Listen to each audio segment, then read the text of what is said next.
एक बार की बात है, एक लकड़हारा जंगल में लकड़ियां काट रहा होता है। तभी एक भेड़िया वहां पहुंच जाता है।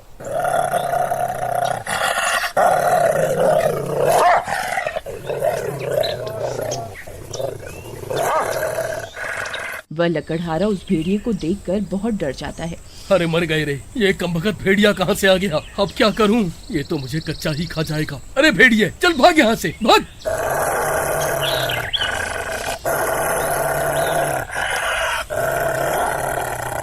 तभी भेड़िया उसे देखकर गुर्राने लगता है। अरे मर गया रे, ये कमबख्त तो गुर्रा रहा है। अब क्या करूं? अरे भागो रे, अरे मर गए रे, अरे भागो रे, अरे मर गए रे, मर गए।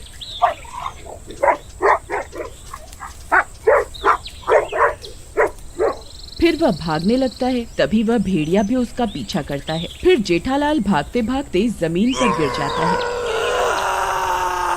अरे मर गया रे, हाय रे, मेरी तो टांग ही टूट गई। तभी वह भेड़िया भी वहाँ पहुँच जाता है और जेठालाल की टांग पर काट लेता है।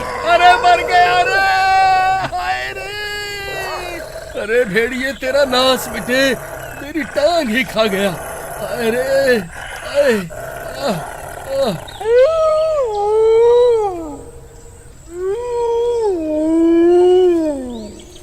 फिर वह भेड़िया उसे काट कर वहाँ से भाग जाता है और जेठालाल भी जैसे तैसे अपने घर आ जाता है। अजी, ये क्या हो गया? ये आपकी टांग से खून कैसे निकल रहा है?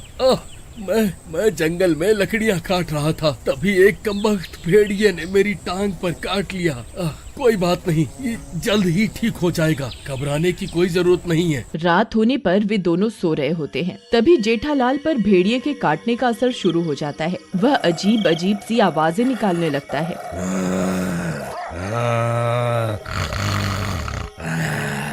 ये आवाजें सुनकर उसकी पत्नी डर जाती है। अरे नास मिटे, ये कैसी कैसी आवाजें निकाल रहा है? चुपचाप सो जा, नहीं मेरी नींद खराब मत कर, नहीं तो सुबह खाना नहीं बनाऊंगी। तभी जेठालाल आधा भेड़िया बन जाता है।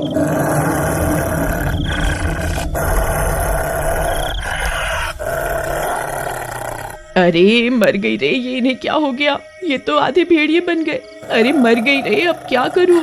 फिर कमला भागकर घर से बाहर चली जाती है और बाहर से दरवाजा बंद कर देती है। फिर वह हैवान जोर जोर से दरवाजा पीटने लगता है और बाहर निकलने की कोशिश करने लगता है। वह भेड़िया खिड़की से झांककर बाहर देखने लगता है। मूर्ख औरत, दरवाजा खोल, मुझे बहुत भूख लगी है। खोल दरवाजा। अजी, ये आपको क्या हो गया? आप तो आधे भेड़िए बन गए हैं जी। कहीं उस भेड़िए के काटने की वजह से तो ये सब नहीं हो रहा। अब क्या करूं? तभी इतना शोर शराबा सुनकर कुछ गांव वाले भी वहां पहुंच जाते हैं। घर में उस आधे भेड़िए आधे इंसान को देखकर सभी चौंक जाते हैं।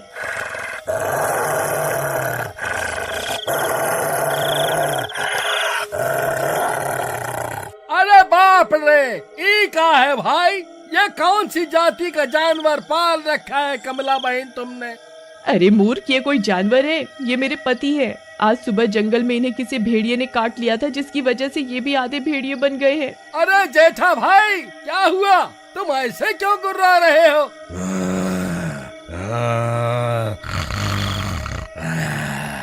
जरा शांति से बैठ जाओ भाई, सब ठीक हो जाएगा। तभी वह गुर्राने लगता है। मूर्ख गाँव वालों, मुझे एक बार घर से बाहर निकलने दो, फिर देखो मैं तुम्हारी क्या हालत करूँगा। अरे भाई, अगर ये बाहर निकल गया तो हम में से किसी को जिंदा नहीं छोड़ेगा। लेकिन भाई, अब इसका करे क्या?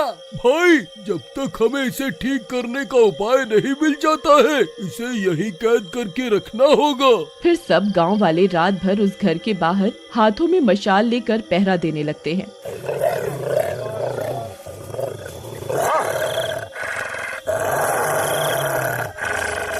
और इसी तरह पूरी रात बीत जाती है। फिर दिन होते ही जेठालाल ठीक हो जाता है।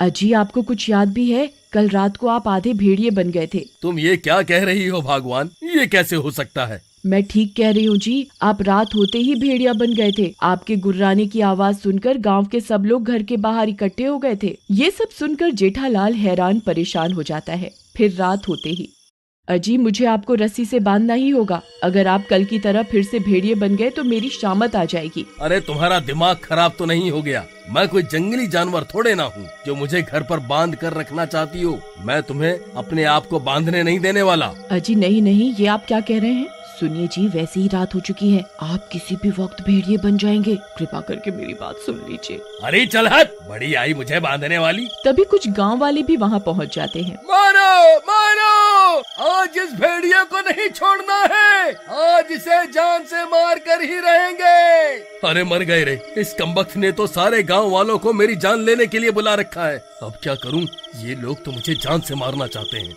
नहीं जी, आप गलत सोच रहे हैं, मैंने इन गांव वालों को नहीं बुलाया जी। फिर सब गांव वाले उनके घर में घुस जाते हैं। तभी कमला जेठालाल के आगे आकर खड़ी हो जाती है। कमला बहन, तुम आगे से हट जाओ, आज हम इस हैवान को नहीं छोड़ेंगे। अगर ये हैवान बन गया तो हम सबकी शामत आ जाएगी। नहीं नहीं, मैं ऐसा तुम्हें कुछ नहीं करने दूंगी। खबरदार किसी ने आगे आने की कोशिश भी की तो। सुनिए जी, आप यहाँ से भाग जाइए, नहीं तो ये सब गांव वाले आपको जान से मार देंगे। फिर जेठालाल वहाँ से भागने लगता है। अरे भागो रे भागो, ये गांव वाले तो पागल हो गए हैं। अरे मर गया रे, भागो रे भागो भागो। अरे मारो रे, ये बच के नहीं जाना चाहिए। मारो मारो मारो। सभी गांव वाले हाथों में मशाल लेकर उसका पीछा करने लगते हैं। आज इसे जिंदा नहीं छोड़ेंगे, मारो मारो। तभी भागते भागते वे सब लोग घने जंगल में पहुंच जाते हैं। जेठालाल भागकर कहीं झाड़ियों में चला जाता है। सभी गांव वाले जंगल के बीचों बीच पहुंच जाते हैं। डर के मारे सबकी हालत खराब हो जाती है। अरे मर गए रे, ये कमबख्त कहाँ जाकर छुप गया? अब क्या करे भाइयों? तभी झाड़ियों में से किसी के गुर्राने की आवाज आने लगती है।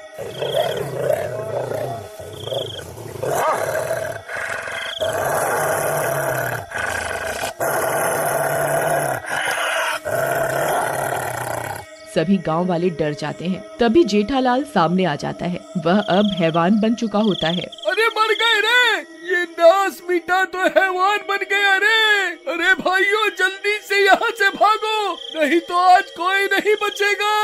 अरे भागो रे, सब अपनी अपनी जान बचाकर भागो रे। फिर सभी गांव वाले वहाँ से भागने लगते हैं। अरे भागो रे, ये तो आदमखोर बन गया है।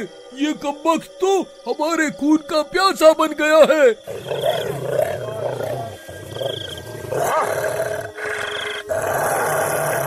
अरे भागो रे भागो।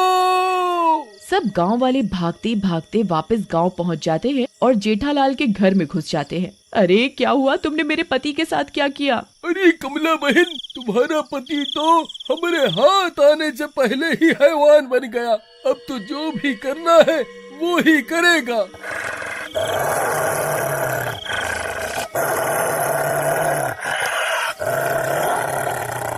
तभी वह हैवान भी उनका पीछा करता हुआ वहाँ पहुँच जाता है।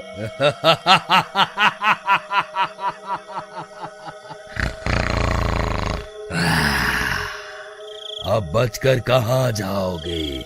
मुझे बहुत भूख लगी है, मैं किसी को नहीं छोड़ूंगा।